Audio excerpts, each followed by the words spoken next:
10 seconds remaining. 5 seconds remaining. Reserve time. Dire team ban. Radiant team ban.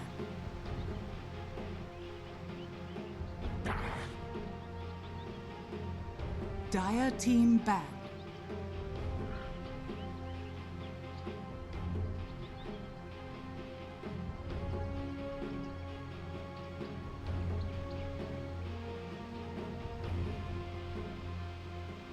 Ten seconds remaining. 5 seconds remaining. Yeah, it's been pretty good. It's been pretty interesting having to arrange like 4 or 5 qualifiers in the space of a weekend as things get heated up here. But you know, no, it all works out in the end. It's just yeah, it makes you strive to be better and interact even stronger. It's fun to be an admin, but it's even more fun to cast, especially with you, man. It's been, like you said, it's been a while, but it's been some great games. I've been, obviously, when I'm adminning or observing or whatever, I get to see all these guys clashing, and we've had some really good Dota. Like the F.R.I.E.N.D.S series was really good against Virtus.Pro, and that was kind of an upset considering where F.R.I.E.N.D S were at a few weeks ago in our BTS series. They actually didn't even make it to the playoffs, but overall, like VP, like they've kind of showed some weaknesses. F.R.I.E.N.D S stepped it up throughout the first phase of the EU tournament, so it should be a pretty heated match, and I'm very excited about it.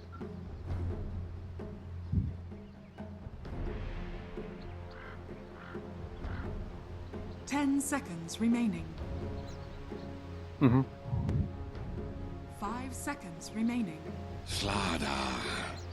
Well, I mean, some of it comes down to the draft. Just F.R.I.E.N.D have a lot of heroes that can just get involved really aggressively. Like, you've got, like, PA, Sand King, and Riki as, like, an opener. Like, you're able to just jump on heroes. You're able to really gun down certain targets. And really good aggression and target priority comes out. And just the early advantage very clearly came out for F.R.I.E.N.D. But, you know, we got to see some unorthodox things. They did go to 3 games, and MVP did even pull out the support Weaver, which, you know, Lil, he plays pretty much whatever he wants as a support these days. But, like, I don't know. It really, in that, it's a very close matchup, but it seemed like F.R.I.E.N.D were just able to get really good team fight play out where VP were a little bit more scattered.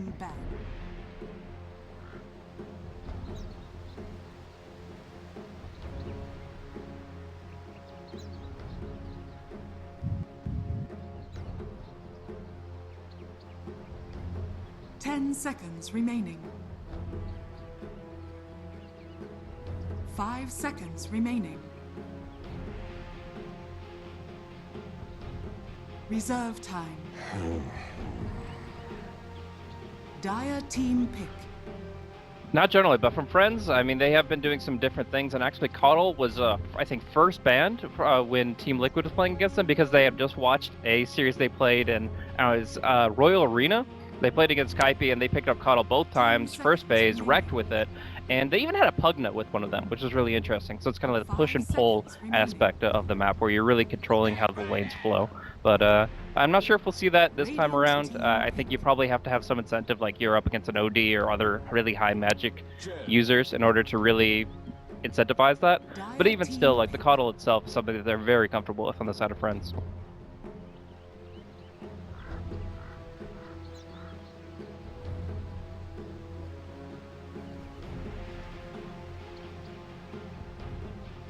Ten seconds remaining. 5 seconds remaining.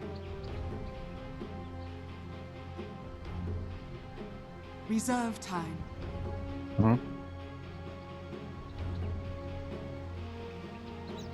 I mean, obviously, you're able to push a little bit more consistently with the fact that you have tankier creeps. You're able to actually knock down towers against a Caudle, which is important to do, because once Omni-Knight gets to like his mid to late game stride, he's always going to be able to win the fights. But the Chen, he's able to kind of go in and go for the earlier push before Omni-Knight's really high enough level, before Caudle really has enough in its Illuminate, and really just take down at least all the tier 1s, give yourself a basic map advantage.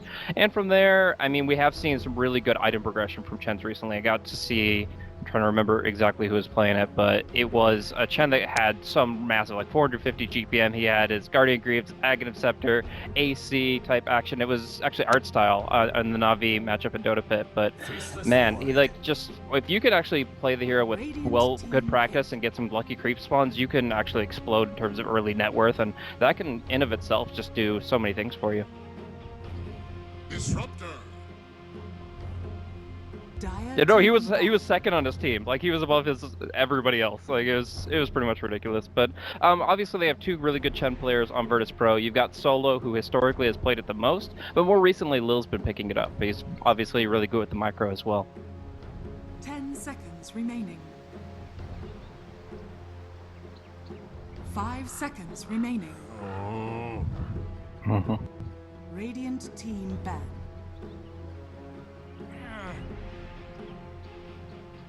Radiant team pick.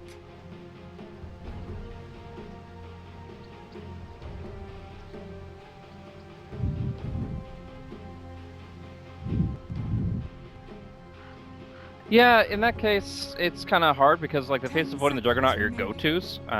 Like I have seen actually Carry Riki once very recently do the counterplay there, but yeah, I like the idea of after the Aghanims, the Mirana goes back for her to fuse a blade. Other than that, I mean, you've got since VP have a good variety of heroes, they can obviously go for a few different options. They end up just going for the PA, who I don't think is that great in terms of diffusal. It's technically an option, but it's like I would definitely prefer to the Mirana.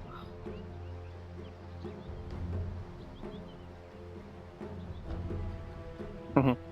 10 seconds remaining. 5 seconds remaining. Yeah. Reserve time. Mm-hmm.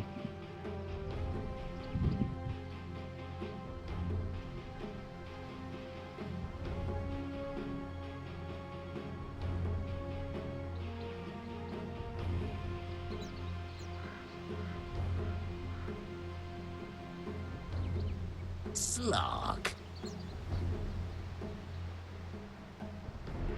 Mm-hmm.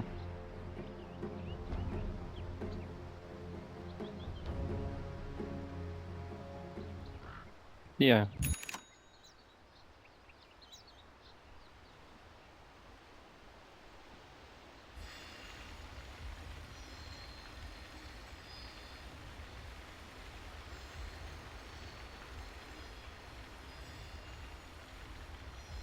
Yeah, so that's pretty interesting to see the Slark as the final pickup here, because you have a lot of heroes that I actually think are pretty solid against the Slark. Obviously, the Disruptor is one of the classic supports that'll be able to control him really well with the kinetic static.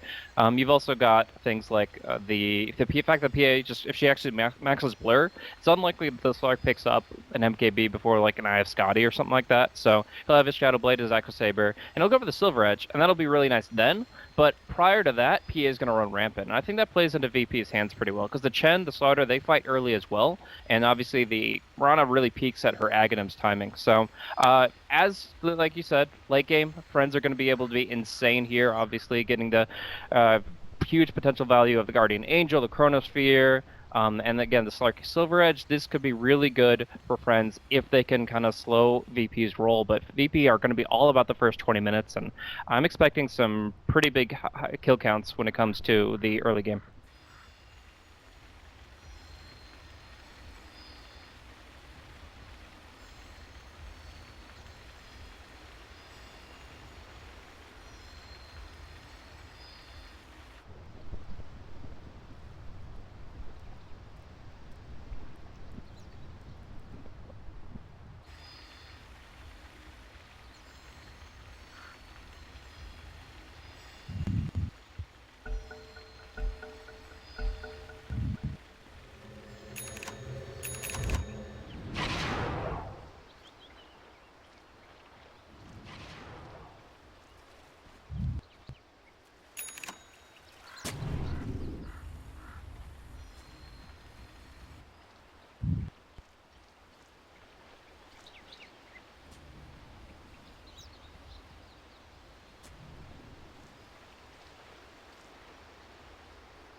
Well, it's still interesting, yeah.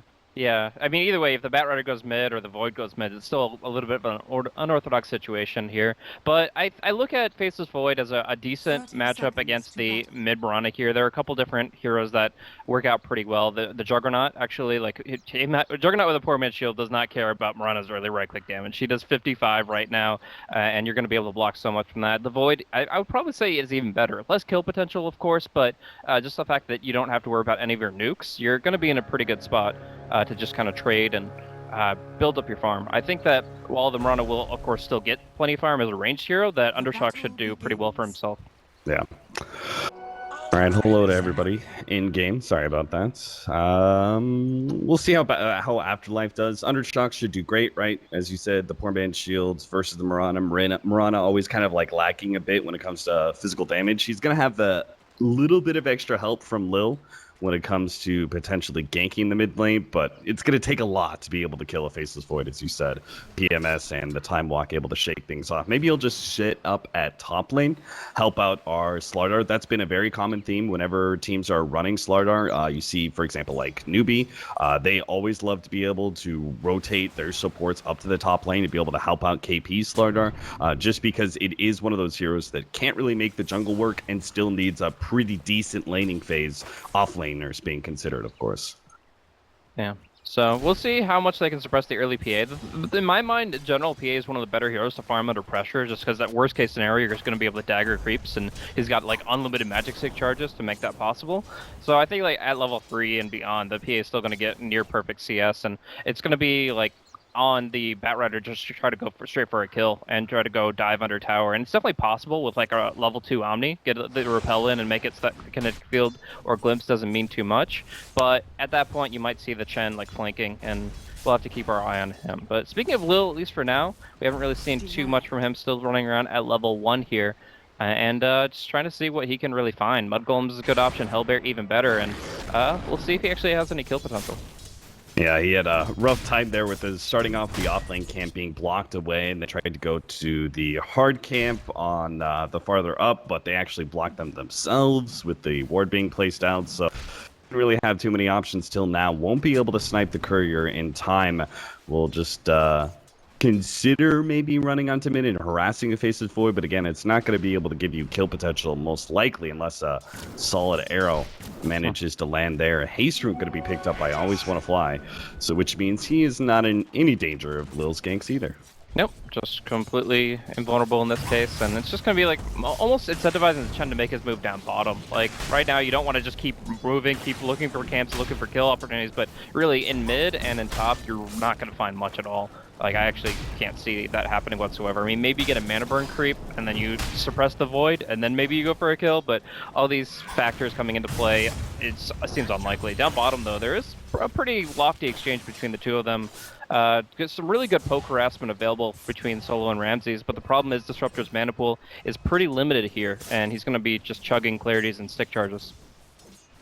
Yeah, he's kind of acting as both a little bit of damage onto the Batrider, trying to force out some regen, and then he's also serving as a potential jump for the PA when things get a little bit too hairy and doesn't have a creep wave to be able to blink strike to. Friends, no fear, again, getting a bit low, is actually going to repel and TP back to base here. And guess run himself out with maybe, fresh boots. Trying to keep up the pressure for as much as possible, I guess. In some ways, it does make sense, right? Instead of just like trying to stick around in the lane with like low HP and not really having a whole lot of mana, just quickly get back to base, pick up your boots, head into lane, keep up the pressure with this dual lane. Yeah, and I think that's one of the big differences between the two lineups here, is that Virtus.Pro have a lot of natural mobility. Like you said, Phantom striking back, you have Leap Disengage, Glimpse to pull people away. Like, you're able to keep space exactly how you want it on VP's lineup very naturally. But Friends, they have to itemize for it. They have to buy these boots, these Windlace, and eventually Blink Daggers and the such to really stay involved. A little bit more of a go here on Afterlife. We'll be able to repel him back. No fear, not in a position, nor the mana to be able to give him the heal. They just have the repel, and that's not going to be enough. First Blood is picked up by Solo, and now they're able to put more pressure. And no fear. Why What is he is he sticking doing? around like this? He has no heal whatsoever. He's just going to get jumped on it again. Solo picks up the last hit. Double kill for him. The aggro dual lane of Friends just falls under pressure as VP managed to find their opening. Yeah, and I really have to say that it comes down to the Omni Knights, man. I was talking about the Disruptor having bad mana-ish times, but he's up against Batrider, he's got his magic stick, and he was able to get a full clarity out, so he was able to reset that pool really well. Omni Knight, on the other hand, when he went for the Repel TP back, as you mentioned, he picked up the boots and not the magic stick, so all these spells are flying out. He's still sitting dry on his less than 300 mana pool, so really not able to sustain that lane very well, and Batrider pays with his life. Pasha showing off just how ineffective that top lane's going to be. Afterlife is going to be gone on at bottom, and he'll go down once again. How does Solo keep on picking up these last hits in 2 cores? Easy money. This is where you like just go hand to Midas. You're like, I'll have an Aghanim Scepter around 25. It's fine. Yeah, he's just a very happy camper with this Disruptor. We'll see if he's able to get like progression into Arcane Boots, and maybe we'll see an Aghanims later into this game. Still gonna have to worry about that Repel, unfortunately, but still would be a nice item to have. Pasha, meanwhile, he's actually been doing quite well, thanks to a little bit of help from Lil, and then just generally the ineffective kill power of this lane. They have no hard stuns, so he's just able to TP back every time. Mid lane, Undershock is going to be double dunked on here. Does have the Repel. Is going to throw out the Chronosphere. They're going to try and go on to Lil. They don't have a heal for another 4 seconds. A nuke comes out. Lil dropping lower. No fear. Oh, Jesus. He just threw that hammer at Chen. Good lord. Managed to get the last hit and will manage to retreat back in time. Undershocked. Still sticking around with just 50 HP, waiting for the next round of heals from his Omni Knight friend. Yeah, so the way he sees it, if he's immune to magic, the only way they can bring him down is right clicks. We already talked about the poor man's shield, but having just 10 armor naturally and the Fairy Fire available, like he's not afraid at all. But picks up a very lucky reach on Rune and gets himself back up to full HP, and they reset things pretty well. Like, I mean, obviously getting the kill there is nice with the Chronosphere and not dying at the same time. But looking at this top lane, I think the biggest hero to be looking at is actually Yoku. Like, yeah, the PA has been able to assist on a number of kills here, but she hasn't been CSing nearly as well as the Slark, who's had a pretty free lane up top and is now topping it out at 40 and 21 and the net worth as well.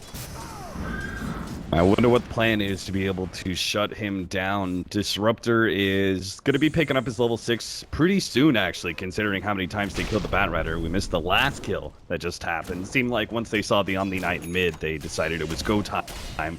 Kill the Batrider at that bottom lane. So Disruptor with his level 6 would be a nice rotation to be able to have early against the Slark. May not be expecting it, considering the Disruptor's rather over-leveled for only 7 minutes in the game. Yeah. Still looking for something from Lil here, though, on the Chen. He's level 3, 1 point of penitence. Like, there's definitely some kill potential, but he's going to be very quickly just out-leveled by his opponents, where they're able to just get tankier and tankier. The Slark will get his ultimate off. The Void, obviously, we saw what happened last time they tried to gank him. And then they're always going to have the Omni Knight behind them as well. I feel like Lil's strength as a Chen would be in these first 10 minutes, and so far we've seen 0, 1, and 0 from him. Yeah, hasn't been able to accomplish too much, not even farming that well for a Chen being level 4. Yeah, he's mostly just like harassed lanes and done very transparent things. He realized like there's wards everywhere, his rotations are extremely transparent, the Void is ungankable, and it just got to a point where all he could do is just try to poke at the Slark, who frankly just didn't care. Do you think his time would be better served just trying to go full jungle and pick up, you know, the fast 6x6 and trying to get a faster mechanisms into the game? It's possible. I think balancing it out would be good. Like when you have these nice little smoke timings here, where you're able to kind of find a little opening with the Disruptor at level 6, then yeah, I think that's a good idea. Going to try and pull him back here with Repel. We'll be able to lock him down rather easily. It's going to come up to a potential TP in. They do manage to get the heal, the Repel, the right clicks. Oh, we finish him off, but the Chronosphere goes down. VP, they're surely going to have to give up something here. Lil, he's going to be deep into that tier 1 tower. He's going to be the first one down. They're going to chase forward for Solo next. The kinetic field blocking them up. Now the stun onto Afterlife. They've blown up the Omni Knight. Pasha's going to be turned around on, but Ramsey's still free to right click whoever he wants. He's going to go for Afterlife first. Now bounce back to Yoku, who's trying to go onto Solo, locking himself into kinetic field. Unfortunately, couldn't catch the Slark this time around. Yoku pounce away just ahead of the Phantom Strike and will be able to make his way out of here, it looks like. Unless Ramsey's... no. Okay. That should have been a pretty simple run into the trees and hide sort of thing for Slark, but still gets found out by Ramses. And Yeah, wrong part of the railroad tracks, unfortunately. And it just, yeah, that's the power of the PA in the early rotations. He was about level 8 when he went in there, just a simple phase boots and Blightstone, and you can see what he can do. A few crits come out, and just blood spews everywhere. Dire's bottom tower has been denied. Oh boy. Dire's middle tower is under attack. Alright, ladies and gentlemen, we have Omni Knight moving into the mid lane. We've got some wards going down. Really no combat whatsoever to speak of, but we'll try to just bring you every ounce of action and excruciating detail from this moment forward here. Really, there's going to be a nice little smoke play coming in from the bottom rune here. Solo, as well as Lil, making another attempt. They're rocking the trolls. Dark Troll Summoner as well as the Centaur, but it's still going to be a pretty tough kill onto the Omni Knight. They have to open up with the glimpse into the ulti, but no, he gets repel off, and he just TPs away. oh, rough. They even used the Incinerator before the attempted TP out. Structures are fortified. Rough Brutal. times. That was beautiful plays. I closed my eyes. I felt like I was living in Dota. So enough, you can pretty much do it just with the VR goggles there. So. Yeah. But for now, tier 1 tower falls. At least Lil's getting that much accomplished. Some early push pressure, like I mentioned. You don't want to be like with all 3 tier 1s up against the Coddle when he starts getting his levels up. So it's definitely important to get these early ganks and this early tower pressure, but he's just been lacking in kills. And it looks like Solo is actually going to pick up an urn. He's like, yeah, I've got the farm for it. No one else is going to be getting it, so Sure. might as well get that extra bit of sustain for the team. VP's Lil, meanwhile, 5.5, so getting close to be able to have that extra healing power as well. And I'm sure from there, VP are just going to try and pressure the last couple of towers left. Tier 1 up at top would be a good go, and then they're going to need to eventually control the bottom half of the map, but I don't think there's any fear of either team doing Roshan for the next 10 minutes. So VP, if they want to, they could just try and take over the Dire jungle. Yeah, and I think that's probably the best move to make. Right now, Yoku just TP'd down bottom. They saw that under creep wave, so this seems like a jungle that they could definitely take advantage of. And another smoke, or no, it's Moonlight Shadow coming out. Pasha, hot on the trail of the Afterlife here, is trying to sneak his way through the trees. Moonlight Shadow going to wear out. Afterlife realizing that he has a stalker, and now has his sights on Afterlife. They're going to try and get the recall out. Turns around, man, to get the lasso. Oh! Afterlife, he's pulled but glimpsed. Afterlife, all that for nothing. Still does not manage an escape. That was a beautiful attempted play there from Friends, but not quite good enough. Tier 1 tower as well as Batrider's life will be claimed here. Alright, and we are going to be seeing the Axe Rush attempted by Lil. Obviously, he's lacking quite a bit in terms of early farm, but he's not going to be going for the mechanism. Relying just on the Hand of God, and then just trying to go for the really early Axe. I've seen this work really well when you have a lot of farm on the champ. Like, you get these Ancient Creeps out way before anybody can really deal with them. And to an extent, there is a lack of physical damage on the side of Friends. So you think about like the old metas where you would evaluate how good a Ancient Lifestealer would be. Well, now you gotta evaluate how good an Axe Chen would be. The problem is the delay. The fact that he's not going to be picking this item before like the 22-minute mark when you would normally like to have it. And that's going to be limiting its value. Man, Afterlife, 1-6-2, and he's going to find no harbor here in the jungle. Once again, he's going to go down to the gank of the Disruptor and the Phantom Assassin. More TPs being completed here. Friends, looks like they actually want to push out and see if they can get some control of their own jungle, but it will be met with quite the force. VP sitting 4-man here with Moonlight Shadow out. Counter ward will manage to scout them, as well as that ward being placed away. So no actual go available here for VP, but that just means more space for Pasha. See if he can get his Blink Dagger before the Batrider. Yeah, so at this point, the Slark has to get involved. Like, Yoku has been playing the farm game really well. He's taken fights that come to him, but he really hasn't gotten involved aggressively across the map. Now he has the Shadow Blade. Now he needs to make his move, but all he's got is the PA. 4 points of blur. She's not the target. It's got to be the Disruptor. He does have Static Storm, and he will throw it out. That means PA might be able to turn this one around. The TP not successful in completion, and Ramses decides it's not an opportunity to go on Yoku anymore. It doesn't matter. He's hit by the pounce, locked down, and friends look for more, but VP are one step ahead. Still, though, 2 pickoffs for that start of the Shadow Blade. Really good for friends. You said the Slark had to get involved. He picked up his big Shadow Blade, and first thing he does, managed to make a kill on a support and a core happen. Yeah, because like up until that point, you could clearly see that Yoku just didn't want to fight at all. He was very afraid of just getting picked off, getting all of his items delayed, and being marginalized for the rest of the game. So he focused, he TP bottom, he like farmed up the Radiant jungle, pushed out the bottom lane, and he's able to get his Shadow Blade at a great time. But at this, what came at a cost. VP were able to, as you mentioned, invade the Radiant jungle, take full control of that, and even pressure the tier 2 tower a bit. So it was very important that the Slark kind of rebounds with the farm and the space that was created for him, and now it kind of opens up the map a little bit more. The Chen, he might still go rushing Aghanim Scepter, but he has to buy Sentry Wards at the same time, and that's a major setback. He's got halfway there, now has the O Club in his hands, probably asking Solo to cover some of the slack for now. Do need to play a rather careful game because I don't think they're quite yet ready to full 5-man side of EP. Pasha still needs his blinker, for example.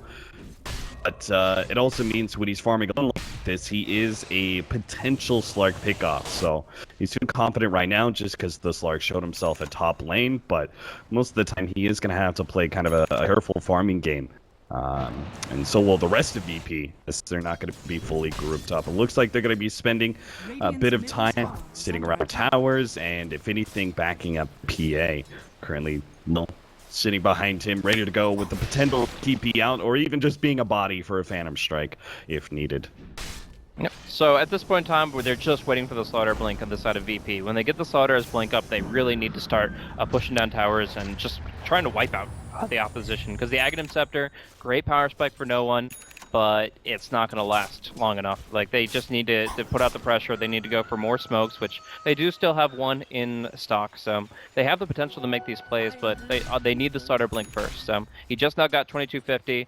We'll be able to buy that up before there's any play made bottom. That's rough.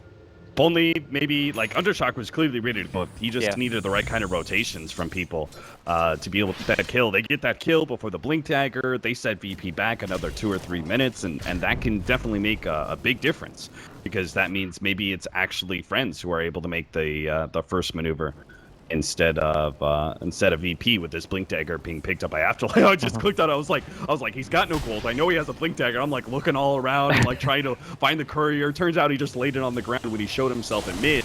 That way VP don't know that he has that initiating item just yet. But VP, same situation here. 3-man smoke. They're going to try and maybe bait out Ramses mid as they're going to wrap around on Undershock. He time walks away. They're going to try and catch him here. The stun lands. Undershock is going to be caught. And Omni Knight is not close enough to be able to save him. Now, it's going to be up for Friends to determine whether or not they still want to fight this one. No Fear gets a little bit too far ahead of himself. Repels and waits, trying to get away from Pasha and the boys. He's got a blink dagger too. He's actually going forward, just make sure Afterlife doesn't find initiation. They get the repel back, make sure that No Fear isn't going anywhere. Yoku trying to intercept, will actually launch himself onto Pasha here to try and fight this one out with a repel, as well as his ultimate going down. Pasha gets pushed back into the Caudal Blast. Solo manning up against 3, locks them all into the kinetic field. This means Ramses could have a go here, but he's locked in by the lasso first. Almost dead, tries to make his way out with a little bit of help from the Chen. It's not quite enough, but Yoku will still go down. No one will hit him with the nuke, and that'll be 5 down from Friends for the 3 of VP. I'm really surprised they didn't just turn tail and run as soon as they lost the Void. Like, obviously you rush in to try to help him out. Single combo spells from the Omni Knight, and you can completely turn that engagement. But once you realize that's not happening, the best course of action is just to sever the tie and just fall back completely, because they could have kind of cut their losses. They would have been fine. I think they could have even gotten out with all 4 heroes, but they thought, you know, let's try something. Obviously, the Omni Knight lived for quite a while using all of his abilities, and they did get some good Illuminate damage out because the Always Want to Fly got an early Spirit form out. But end of the day, you had a Silver Edge, you had like all these different tools at your disposal for Friends, and that fight still, I think, favors VP, even though the Slark got a lot on the tail end. No Fear, caught by an arrow there. Nice little blink play from Mirana. And, I mean, these kinds of little pickoffs can easily turn into a tier 2 and eventually tier 3s. It seems like they know somebody's farming up here, and they will manage to catch Undershock. Afterlife unable to do much about this one. They're going to wait for the stun. Oh no, he got a bash at the perfect time. Right as the kinetic field wore out, he got a bash on Pasha, stopping the stun that would have kept him in that static storm for just a little bit longer. Can't believe how lucky that was. He managed to get away because of it. VP, still though, at least they got that Omni Knight kill. They are putting a lot of pressure on Friends, keeping them from being able to farm up too much. Really, it's just Yoku who has free reign at this point. He's got Silver Edge, another 1200, and he's looking for a kill. Might just run into Lil's Chen. Definitely goes the wrong way. Yeah, you used to see the build-up usually being like Shadow Blade into Echo Saber into Silver Edge, but here he just realizes how important it is that he gets rid of that evasion, that he gets rid of that Blur passive, because if he can do that, then the PA really isn't too threatening. You have the mischance on your side with the Blinding Light, and don't have to worry about the evasion against your opposition. But yeah, it is one of those things where he just wants it as quickly as possible. He's going to try to be the one leading the charge, along with the Batrider who gets the lasso on Chen. Pickoff on Lil is going to slow down his axe, but it's not the greatest pickoff for a 5-man smoke like that. Again, the axe will be slowed down, and I presume that means that VP are going to spend a little bit more time farming away, just trying to complete that item before they go for the 5-man. But Friends, looks like with a pickoff on just a Chen, they're going to try and pressure this tier 1 tower. I'm pretty sure VP are okay with a fight here. And that means, Friends, they realize this too. They're going to try and back out, but no fear. Repelled up will be okay. No lucky bash coming out from Pasha. Yeah, so at this point, I would really have to say that it comes down to the vision game for me. Like, if we look at it, Friends will generally win a 5v5. If they get a good Chrono, good Guardian Angel out, they should be able to win it because they have the Silver Edge, they have all these tools at their disposal. But if VP can go for pickoffs, if they can just kind of find little heroes here or there, get a good glimpse, a kill, get a arrow kill, these kinds of things can easily turn the tide, allow VP to get a free tier 2 tower. The issue is they're running dry on smokes. This might be their last one for a while, and it's going to be something that Friends see coming. Even without a scan, they're able to see that at least one hero clipped by that smoke thanks to an observer ward on the high ground, and they know that something's going on. It might not know Roche, which is going to be going down very quickly thanks to the Slowdar, but at the very least they're playing it safe up top. Well, with this Roshan bounty, that will mean our Chen picks up his Ags. On the other side of the table, though, Friends are getting pretty close to an Ags of their own. That's going to be on the Keeper of the Light. It looks like he's about 3/4 of the way through. And you said it's all about the vision game. You already, as VP, have to deal with a Slark who's scouting out a lot of your wards. That's going to be even harder if Keeper of the Light manages to complete his Ags and gets the gems. So you definitely feel like the clock is ticking because it's not just about the late game scenario. It's also about the potential 30-minute scenario where you're not able to find those pickoffs you were talking about because the vision game is so lacking against Friends' team. Yeah, just the Caudal, the Batrider, the Slark, great tools for that draft-wise. And I mean, yeah, you've got things like Moonlight Shadow that you can play around with a little bit, but once that gem comes out, your only option is to fight during the nighttime. And that sucks because like your tempo drops and you can't really take half the time away from you. But you see the fast tempo of their kill potential there as they make the quick jump on Caudal, and you can see why he still has to play it pretty safe. Yeah, I thought he could just be able to sit in front of a tier 2 push like that. Not the case. Obviously wasn't expecting the full 4-man team. But even if it's just like Marana Slardar, like that's still a Yeah. kill. Like it's just one thing where you really can't show unless you're very confident in your backup. Meanwhile, the rest of Friends, they were backing up the Faceless Void, hoping to be able to get a pick off, but the thing is, VP, obviously, they've already shown themselves mid, and they know they can just keep going for this tier 3 tower. They've got the Desolator on Ramses, and they've got it already down before Friends can stage some sort of response. He's going to jump on the Lil first. Oh, no, going to go down, and a Static Storm. Yoku comes the BKB, but it's too late. The Chronosphere comes down. It's too slow as well. Friends are going to be very ineffective getting any damage out. The arrow goes down. Undershock washes it away with the Repelled, locked in by the Ensnare. Can't even get a single kill out of all that. Repelled back. They will manage to... Oh, stop that one barely. The glimpse doesn't go down. No fear. Turns around. Manages to get the heal nuke off. Pasha dies because of it. And VP may have just overextended themselves rather Rather slightly. They may still be able to go back in, though. They're actually going to jump, get the double nuke onto Undershock, heals himself back up to full. They're going to try and start working on this melee Rax, but they're dealing with the blinding light, which is slowing things down considerably. Undershock showing himself, but he's not much of a threat, not without that Chronosphere. Starts trying to man up on Ramses, takes a good amount of nuke damage. They may have to try and send him back soon. His friends start pushing forward, seeing VP, a little bit of a retreat out of them. 13 more seconds till the Slark is back up. Are VP going to be able to do this? Are they going to be able to take this melee Rax in time and not lose anybody in return? Melee Rax definitely going down here. Friends will have to surge forward and see if they can get whatever picks they can. Nice jump forward there by Undershock, getting a good time dilation, but it looks like maybe even Lil's going to escape. Okay, they got the Chen, at least that much, but still. They lost their melee Rax. They're only going to get 2 supports for it, as Solo will also die.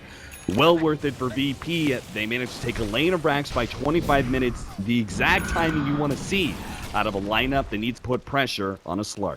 Exactly. This Rax was huge. Just finding that pickoff before the Slark. They seem to react pretty slow with the BKB Shadow Dance, and that definitely was what set up the kill. But finding a pick like that, finding an opening like that, VP get exactly what they need in the takedown of that mid lane of Rax. If they didn't have that right about now, I'd say that they're starting to lose the game, that the scales are tipping very far against them. But at least for right now, we saw that they are able to prolong the fight. They're able to keep going with it, and they were able to do a lot. Now, Ramsey still has the Aegis, so Yoku really doesn't have too many good options. But if he can bait Ramsey's far enough, they might still be able to make something of it. Ramsey's fearless. Undershock's going to come in from behind. Does have the Chronosphere ready to go. Tries to jump uphill, maybe to catch no one. Misses, though. And now he'll be in a spot of trouble himself. Afterlife's going to be able to meet him. They're going to glimpse him back, stopping some of that. They will manage to put him into the Static Storm. Afterlife, meanwhile, is going to be taken out by Ramses. Undershock healed up. Solo is completely gone. Chronosphere laid out, misses everyone. And Ramses is now on the hunt for a little fish. Now, he does manage to go invis, gets the heal as well, ready to go back into this one. Undershock dropping lower and lower. Pasha meets his time walk with a swift kick in the rear. And now the rest of the team trying to retreat. Always want to fly, not going to be able to make it out. 3 down from Friends. Fortunately, there are some tier 2s up, so VP won't be able to go for a second lane of Rax immediately, but they will take a hefty lead in this game 1. Just ill-advised approach there. I mean, they have to realize that the Aegis still has about a minute and a half on it. PA is going to be as aggressive as possible during that time frame, and normally you have an Aegis hero, you're like, okay, we'll just focus everybody else. If you kill off any of their supports first, then you're fine. The problem is this hero is a phantom assassin. You can't just let her rest on her laurels and do her own thing. She's going to stay on top of you. She's going to put out a lot of damage, and you really just can't ignore that. So I really feel like just being more patient, waiting for the Aegis to expire, and then making an approach that was a little bit more advisable. Instead, they end up feeding a number of kills, and just Friends in general further behind. Now Slark's BKB is down to 8 seconds. This is a very important BKB, as he's pretty much going to be living or dying by that charge. Man, I can't believe, I guess part of it was that I forgot the whole change up of the Blink, the Phantom Strike, yeah, where you're able to jump on magic immune units, but they literally just been like, repel? What's that? Who cares?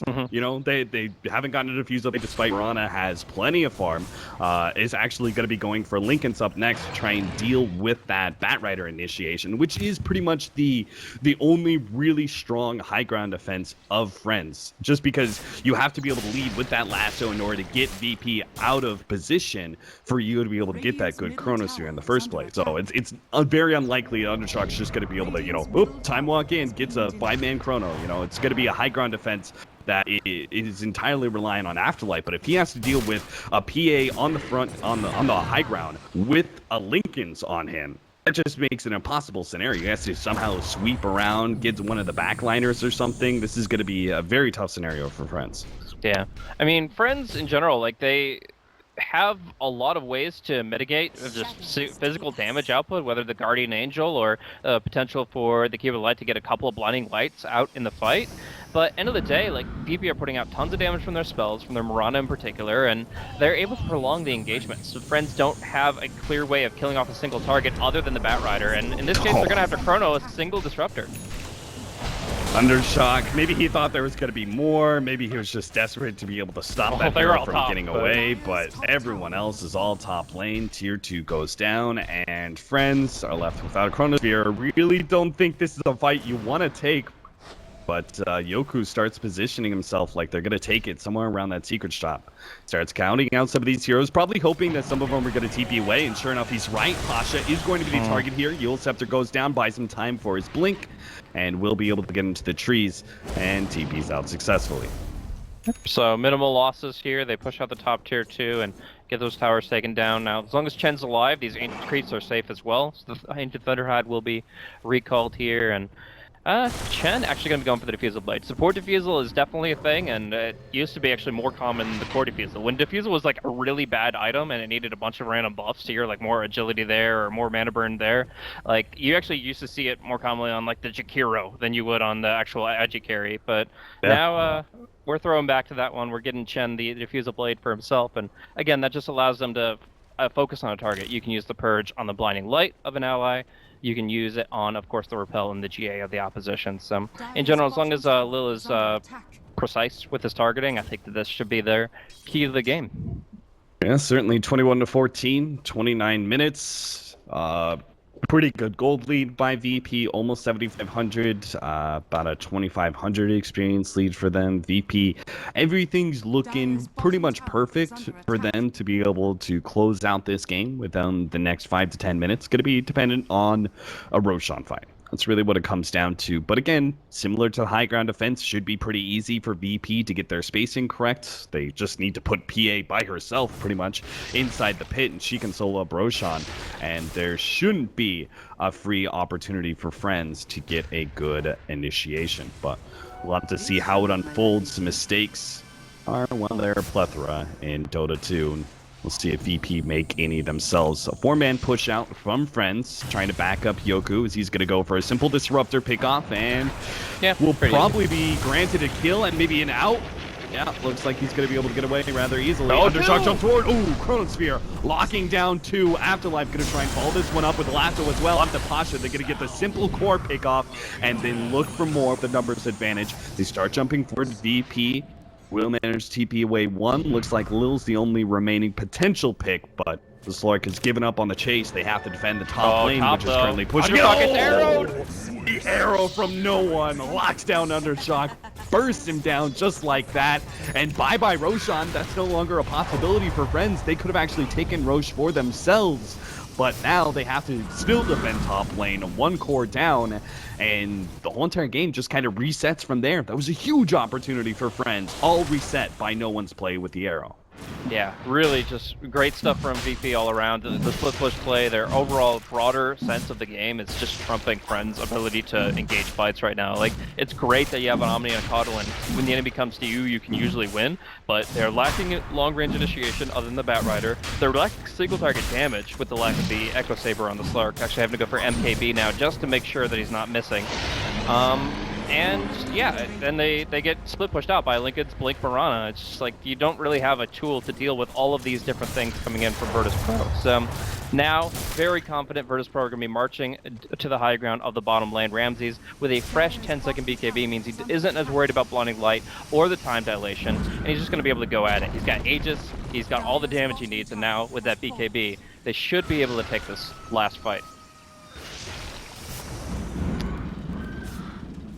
All right, Ramses is going to be the one putting himself on the front line with the Aegis. Should just give over the Lincolns to him, I think. They actually give it over to Pasha right now. I think that's a little bit dangerous. Ramses, only way they lose this fight, I'm pretty sure, is if they actually manage to get a really good lasso pullback. He's going to try and jump in. He's going to find solo first. Nice. That's going to be an initiation, but Undershock comes him in. He's going to get the 3-man Chronosphere on top of that one. Solo with the Disruptor ult managed to lock down some of the heroes, but it's not enough. Ramses keeps on going, trying to go into Yoku, but now he pops his ultimate, healing back up to full. Ramses lacking targets here as he chased around 1-to-1. Doug Fine manages to lock down no fear. With the help of Pasha, they're going to be able to get Yoku as well. Takes him down. Always want to play. Nailed by the arrow, 4 down, and make it 5. Undershock tries to time walk away, but it is futile, my friend. They've got all vision on him. Ramses isn't even going to bother with the kill. Yoku coming back with a buyback, but pretty sure that is game. Yeah. They only have a Unofficial, buyback here but- for the Faceless Void, and no GG being called out whatsoever for Friends, apparently. There we go. Undershock will tank it, but Yeah, one minor detail. It's the concession, waving the white flag before they run you over and blast you to smithereens. But yeah, that's going to be, I mean, this was a really well set up game from Virtus.Pro. They were able to execute really well with their skill sets. They had the early mobility advantage. They just had to keep the pressure rolling before Friends were able to really bring in the late game. I feel like also Undershock was a little bit underwhelming on the Faceless Void. He kept on using his time dilation like the old way it worked, which was you could initiate with it, you could pop it in your chrono, and it would